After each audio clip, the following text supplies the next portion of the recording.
Good morning, all the English-speaking world. My name is Ecrlinf-Linnik. I am Russian philologist of Jewish and Ukrainian origin. And now I want to appeal to all the Jewish spiritual leaders, to all the Jewish religious authorities around all the world in connection with the situation in Ukraine. I'm sorry for using English language, but not Hebrew language. I am learning Hebrew language now, but I speak English better than Hebrew. And also I want to appeal to all the Jewish spiritual leaders, to all the Jewish religious authorities around all the world. That's why I will speak English, although my English language is not perfect, because it's my second foreign language after French. So now I will tell you brief summary, brief synopsis of my speech, brief summary of my speech, brief synopsis of my speech, and you will see is it interesting for you or not interesting. So firstly, I will appeal to all the Jewish spiritual leaders, to all the Jewish religious authorities around all the world to use all their influence to convince Western politicians to stop their support for Ukrainian nationalist regime and to change this regime, because without changing this regime, without changing of this regime, any peace in Ukraine is impossible.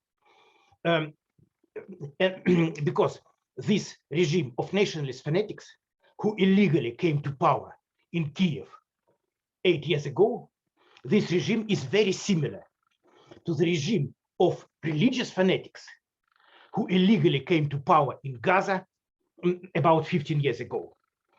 For example, both groups of fanatics use peaceful civilians as human shield, and this is not some Kremlin propaganda. This is official statement of the organization Amnesty International, recently published by this organization, that Ukrainian army uses peaceful civilians as human shield. This is official statement, official opinion of the organization Amnesty International. So this is the same tactic as uses religious fanatics in Gaza every time when Israel starts a military operation in this territory, in Gaza district and Gaza Strip. And in general, I think that the problem of Gaza is the same problem to Israel as the problem of Ukraine to Russia. There are two very similar problems. But the most interesting question is why Western politicians support these two groups of fanatics, why Western politicians support religious fanatics in Gaza district and Gaza Strip, and why they support nationalist fanatics in Ukraine. My opinion is that it's because all the Western civilization, especially Anglo-Saxon civilization, now is under the great influence of liberal fanatics, of liberal fundamentalists. And all the fanatics, all the fundamentalists prefer to communicate with each other, prefer to have friendship with each other, even with the fanatics and with the fundamentalists from the opposite side, than with some moderate people. And that's why, because all the fanatics, all the fundamentalists have a similar black and white, primitive black and white philosophy, have a similar primitive black and white mind, similar primitive black and white view of the world.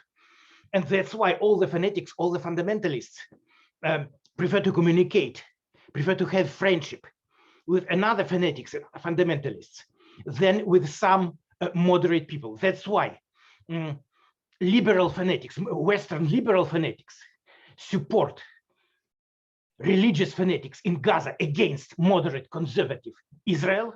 And that's why Western liberal fanatics support nationalist fanatics in Ukraine against moderate conservative Russia.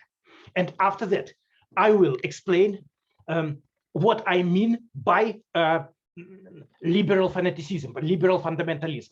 And I will tell you the story of two scientists whose book I translated into Russian 2 years ago.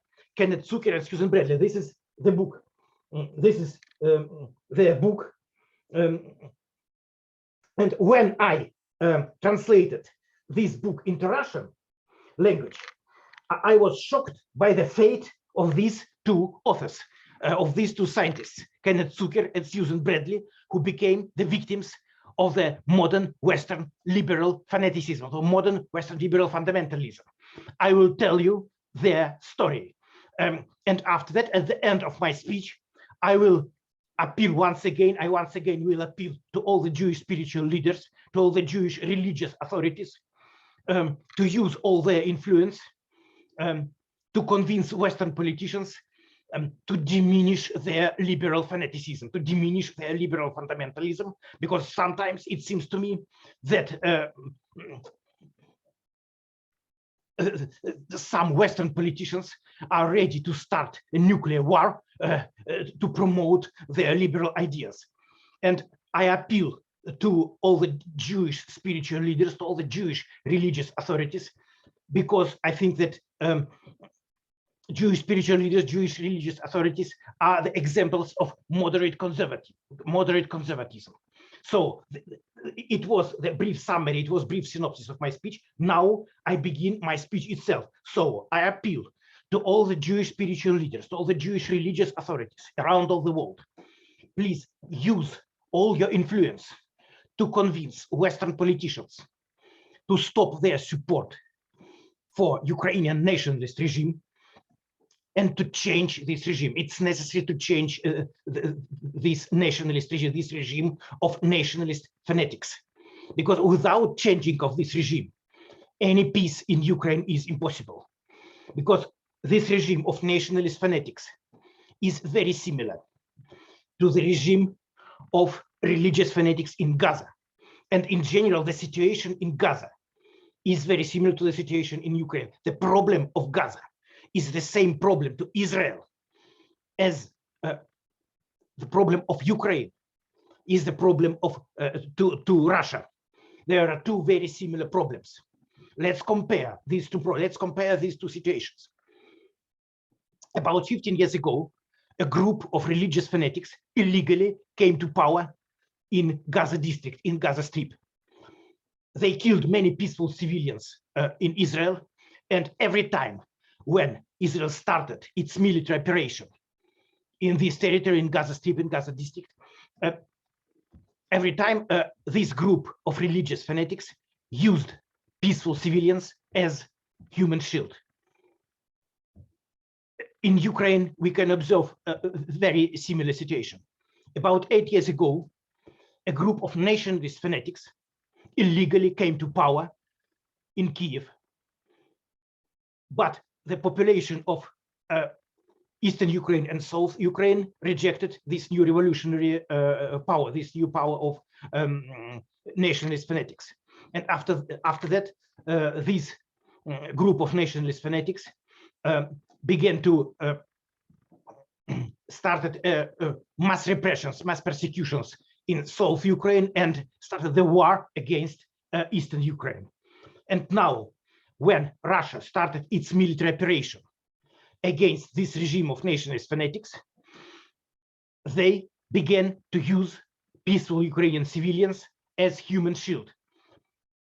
I want to underline that this is not some Kremlin propaganda.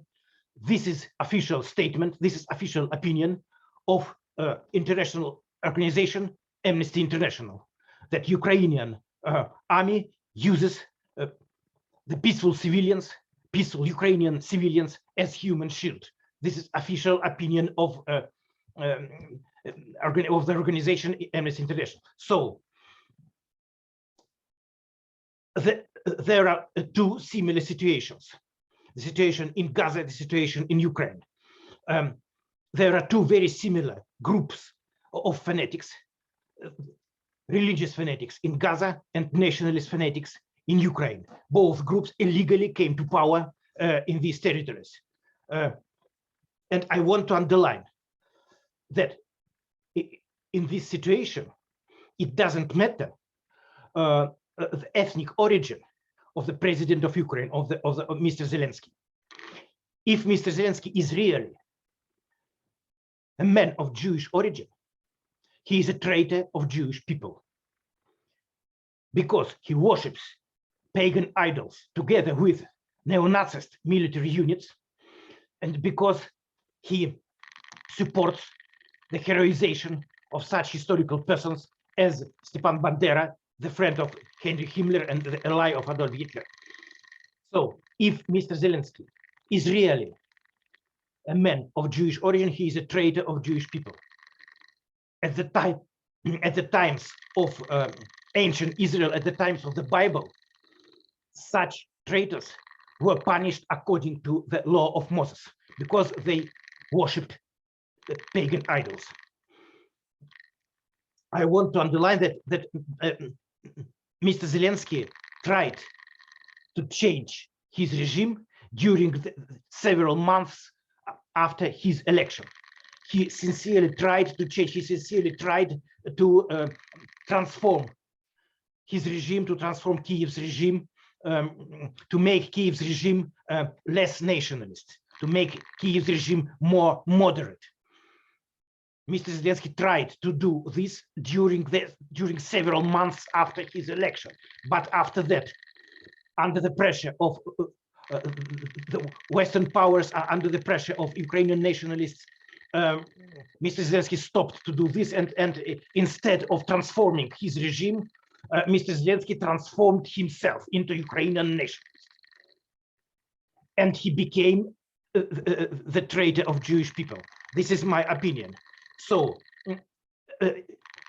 ethnic origin of Mr. Zelensky doesn't matter in this situation. He's a leader of the group of Ukrainian nationalists who now use peaceful civilians as human shield, just as religious fanatics in Gaza. But the most interesting question is why Western politicians support these two groups of fanatics, why Western politicians support religious fanatics in Gaza and nationalist fanatics in Ukraine. My opinion is it's because all the Western civilization, especially Anglo-Saxon civilization, is under the great influence of liberal fanatics, of liberal fundamentalists. And all the fanatics, all the fundamentalists prefer to communicate with each other, prefer to have friendship with each other than with some moderate people. Because all the fanatics, all the fundamentalists have a similar primitive black and white philosophy, similar primitive black and white view of the world, similar primitive black and white mind. And that's why they prefer to have friendship with another people having the same primitive black and white philosophy. And that's why Western liberal fanatics support religious fanatics in Gaza against moderate conservative Israel. That's why Western liberal fanatics support nationalist fanatics in Ukraine against moderate conservative Russia. And now I want to explain what I mean by liberal fanaticism. 2 years ago, I translated from English into Russian this book, Gender Identity Disorder and Psychosexual Problems of Children and Adolescents. And I was shocked by the fate of the authors of this book. I was shocked by the fate, I was shocked by the story of these two authors, of these two scientists, Kenneth Zucker and Susan Bradley. Please know that Kenneth Zucker is Canadian psychologist of Jewish origin, and Susan Bradley is Canadian biologist.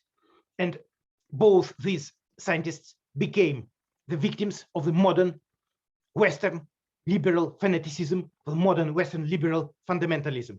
They were cancelled according to the modern cancel culture. Their clinic was shut down. Their scientific school was destroyed. They lost their job. Why? Because they affirmed some ideas which were in contradiction to the modern liberal ideology. By the way, this is Russian edition of their book. This is Russian edition of the book, and there are their photos. Kenneth Zucker, Susan Bradley. they expressed some ideas which were in contradiction to the modern liberal ideology. For example, they affirmed that in vast majority of cases, the vast majority of the LGBT people were not born this way. The vast majority of LGBT people were born as absolutely normal children, but they became LGBT people because of some psychological problems. And for example, then some teenager declares that he wants to change his gender or to change his sexual orientation. In vast majority of cases, it's because his psychological problems, because of his soul, because some problem in his soul, not because some problem of his body. It's some psychological but not physiological problems. And because of these ideas, these two scientists, Kenneth Zucker and Susan Bradley, were cancelled according to the modern cancel culture. Their clinic was shut down, their scientific school was destroyed, they lost their job. And I think that this is a sign of rising totalitarianism in the Western world, because only in totalitarian society,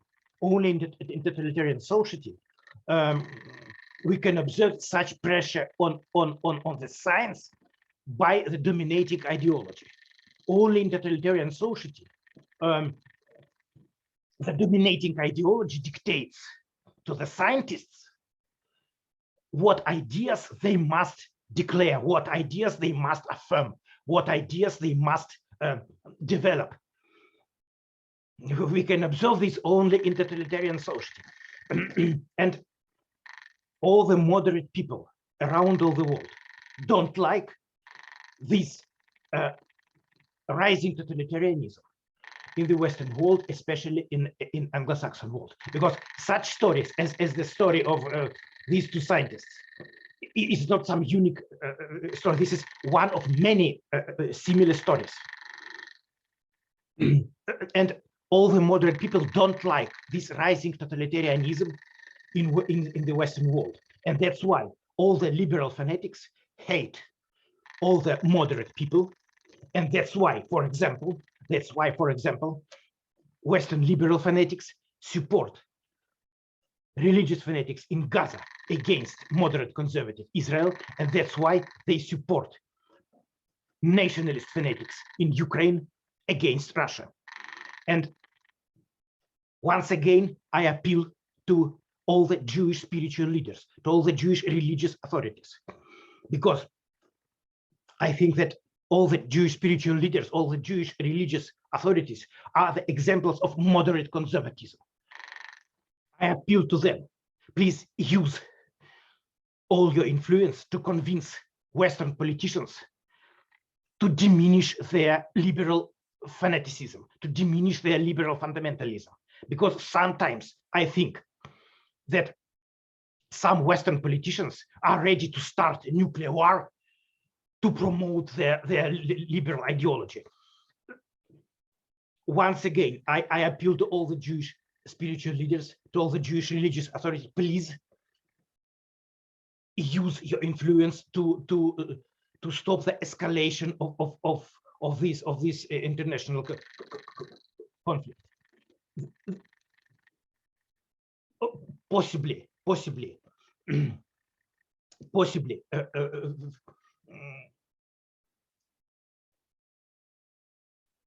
it's necessary to some compromise. It's necessary to conclude some treaty, some peace treaty. Possibly there will be some peace talks in the future, now or in the future. But I think that any peace is impossible without changing of this nationalist regime in Kiev. Possibly Mr. Putin must reject his idea that the Ukrainian nation is a part of Russian nation.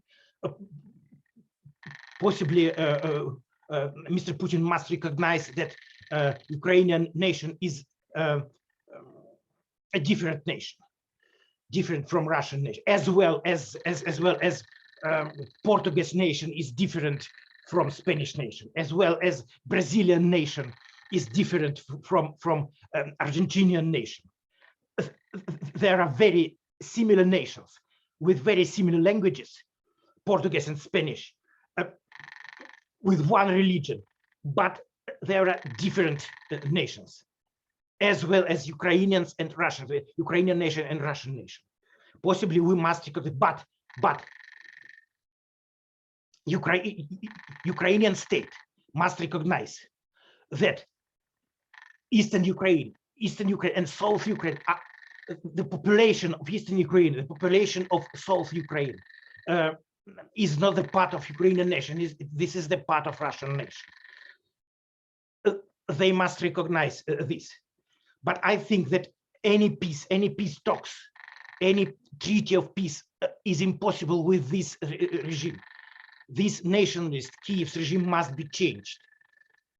And I think that all the Jewish spiritual leaders, all the Jewish religious authorities can use their influence to convince Western powers, to convince Western politicians to do this. So this is the end of my speech. Thank you for your attention.